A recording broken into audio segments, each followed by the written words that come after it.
Hello दोस्तों, कैसे हो। दोस्तों, ये कहानी है उत्तर प्रदेश की। निधि पढ़ने में बहुत होशियार थी। वो 4 बहनें थी। 3 बहनों की उसकी शादी हो जाती है, ये सबसे छोटी थी। इसके माता पिता बूढ़े हो चुके थे। अब जो इसके पिताजी थे वो अक्सर बीमारी ज़्यादा रहा करते थे, तो उन्हें बेटी की बहुत चिंता थी कि किस तरीके से इसकी शादी कर दूं।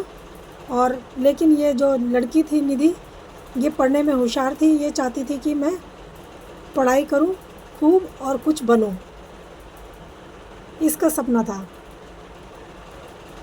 अब इसके जो पिता होते हैं ये बोलते हैं, बेटा मेरी तबीयत ठीक नहीं रहती और मैं चाहता हूँ कि तेरी शादी कर दूँ। तो वो कहती है कि पिताजी मैं पढ़ना चाहती हूँ।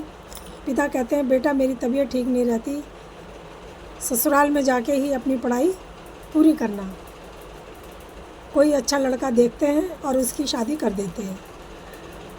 जब इसकी शादी कर देते हैं, ये अपने ससुराल में जाती है। लड़का इकलौता एक ही होता है अपने घर में, उसके भाई बहन कोई नहीं होते। उसके एक माता पिता होते हैं।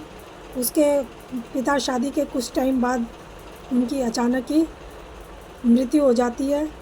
माँ, निधि और ये लड़का, अपने परिवार में सिर्फ ये 3 ही होते हैं। अब ये लड़का बुरी संगत में पड़ जाता है दोस्तों के साथ में, और इसकी यारी दोस्ती बहुत हो जाती है। जो दोस्त होते हैं वो सब इसको गलत शिक्षा देने वाले होते हैं और इसको लूट खसोट करके खाने वाले होते हैं।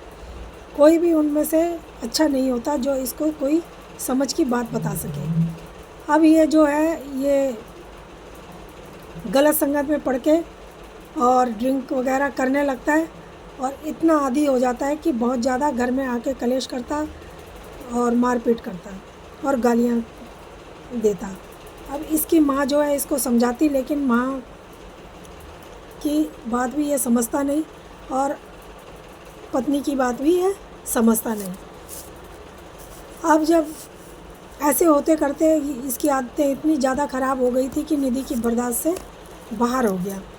अभी अपने पिताजी को बोलती है कि पिताजी मुझे पढ़ाई करनी है, और मैंने ससुराल में भी बात करके देख लिया, लेकिन वो समझता नहीं है और कहता है कि पढ़ाई करके क्या करोगी, हमारा तो बहुत ज़मीन है, बहुत पैसे हैं, बैठ के आराम से खाओ, कुछ करने की ज़रूरत नहीं है।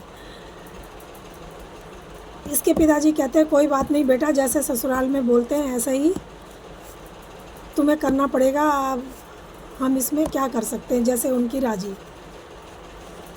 अब जब इसकी हरकतें लड़के की बहुत ज़्यादा बढ़ जाती हैं तो ये उससे तलाक लेने का मन बनाती है और अपने घर में आके अपने पिता को बोलती है कि मेरे को तो उससे तलाक लेना है। और वो घर में बहुत बुरी तरीके से मारपीट करता है और बहुत गालियाँ देता है जो मेरे बर्दाश्त से बाहर हो गई है। उसके पिताजी कहते हैं, ठीक है, अब दोनों का किसी तरीके से तलाक हो जाता है। इसकी आदत तब भी नहीं छूटती है, ये गलत संगत में पड़ा ही रहता है। इसी बीच इसकी माँ की भी मृत्यु हो जाती है। अब ये अकेला पड़ जाता है और अब इसको जो इसमें ज़मीन जायदाद थी ये तो इसकी बिकी चुकी थी। अब इसने अपना घर भी बेच दिया बुरी संगत में पड़ के। अब ये बिल्कुल जब कंगाल हो जाता है, इसके पास कुछ नहीं रहता, तो दोस्त यार भी इसके पास आना छोड़ देते हैं। कोई इसको पलट के देखता भी नहीं था और पूछता भी नहीं था। अब इसको खाने के लाले पड़ गए।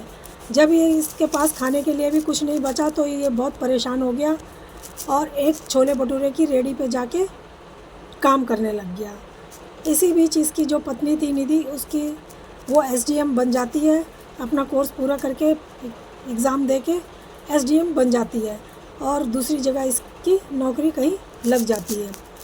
अब ये छोले भटूरे का काम जिस रेड़े पे कर रहा था, वहाँ पर छोले भटूरे वाले से जब ये काम सीख जाता है तो ये सोचता है कि क्यों ना मैं अपना रेड़ा अलग से खुद लगाऊं, और ये अपना रेड़ा खुद अलग अपना काम खोल लेता है और एसडीएम ऑफिस के बाहर रेड़ा अपना लगा लेता है छोले भटूरे का। अब जो निधि होती है ये वहाँ से इसकी बदली होके ये इसी एसडीएम ऑफिस में आ जाती है जहाँ पर ये रेड़ा लगाता था। अब ये जो निधि होती है अपने ड्राइवर को छोले भटूरे लेने के लिए भेजती है, तो वो छोले भटूरे लेके जब जाता है, नाश्ता करती है तो उसको स्वादिष्ट लगते हैं। जब 2-4 दिन वो खूब खाती है तो वो पूछती है कि ये छोले भटूरे वाला रेड़ा कहाँ लगाता है जहाँ से तुम रोज़ लाते हो। ड्राइवर बताता है कि हमारे गेट के सामने ही ये वहाँ पे रेड़ा लगाता है। वो वहाँ पर से रोज़ निकलती थी। एक दिन इसकी झलक वो देख लेती है। इसको लगता है कि ये तो आलोक ही है। अब जब ये दूसरे दिन ऑफिस जाती है तो ड्राइवर को कहती है कि उस छोले भटूरे वाले का नाम और गांव का नाम पूछ के आना। वो पूछ के आता है तो उससे निधि पूछती है कि तुमने पूछा? वो कहता है हाँ, उसका नाम आलोक है और वो उत्तर प्रदेश का रहने वाला है। वो समझ जाती है कि वो ज़रूर वही है। पर ये रेड़ा कैसे लगा रहा है छोले भटूरे का? इसको तो कोई काम आता ही नहीं था। इसकी ऐसी हालत कैसे हो गई?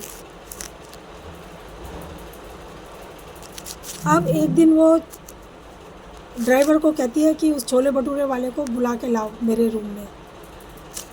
छोले भटूरे वाले को जब वो बुला के लाता है तो वो जब अंदर ऑफिस में जाता है तो निधि को देख के चौंक जाता है और उसकी आंखों से आंसू निकलने लगते हैं, टप टप गिरने लगते हैं। निधि जब उसकी तरफ देखती है तो वो भी उसको देख के सन्न हो जाती है और कुछ बोल नहीं पाती। बाद में निधि ही बात शुरू करती है, उसको कहती है तुम्हारी ये हालत कैसे हुई और यहाँ तक कैसे पहुँचे? तुम तो इतना अच्छे पैसे वाले थे। फिर वो अपनी सारी बात उस निधि को बताता है और माफ़ी मांगता है निधि से कि मैंने पहले समझा नहीं और आज मैं इस हालत में हो गया हूँ कि मेरे को कोई पूछता तक नहीं है। निधि कहती है कोई बात नहीं। निधि उसको अपने साथ अपने कमरे में ले जाती है और वहाँ पर अपने पिता को बुलाती है। निधि के माता पिता आते हैं और दोनों की सलाह करवा के दोनों के राजीनामे से घर बसवाते हैं और फिर निधि को एक बेटा होता है।